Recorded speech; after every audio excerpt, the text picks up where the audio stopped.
Sébastien Legendre, président de la PPMA de Morée-d'Anzé. Bienvenue sur le parcours de Saint-Hilaire-la-Gravelle, sur le Loir.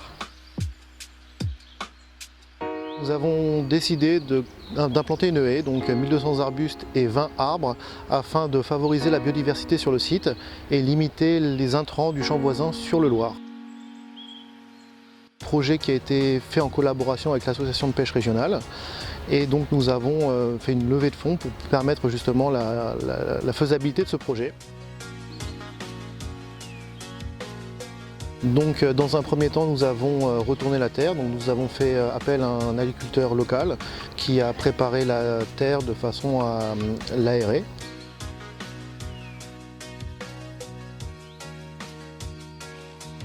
Et ensuite, nous avons fait un paillage biodégradable qui nous permet ensuite de pouvoir installer les plants.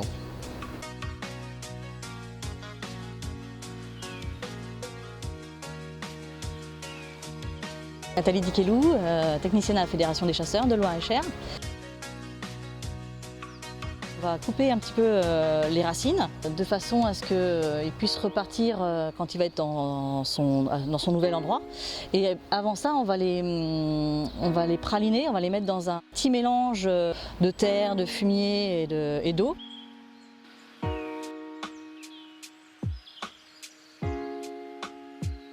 On a planté une bonne diversité d'arbres champêtres, qui en a une dizaine d'essences différentes, principalement arbustives et puis à fruits et à baies, donc très intéressantes pour les oiseaux en fait, pour qu'ils puissent trouver nourriture et abri.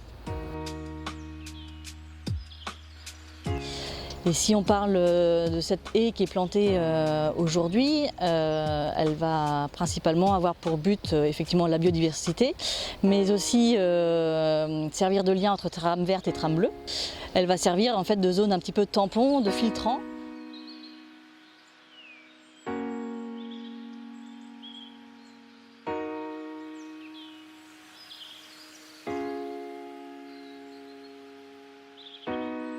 Jérôme Guétreau, du coup, je suis technicien de rivière à la CATV en fait, sur le contrat territorial Loire-Médian.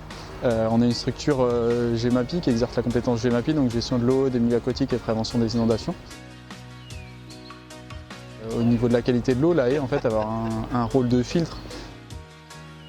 Les haies, elles ont également un intérêt par rapport aux crues en fait, puisqu'elles vont ralentir les écoulements et donc elles limitent la hauteur de crue en aval. Nous, on accompagne normalement plus principalement la plantation sur la ripisylve, mais là on est vraiment très proche et les haies elles peuvent avoir un rôle complémentaire de la ripisylve. Suite à la plantation de cette haie bocagère, nous avons imaginé, créé et installé un sentier pédagogique composé de 8 panneaux d'information.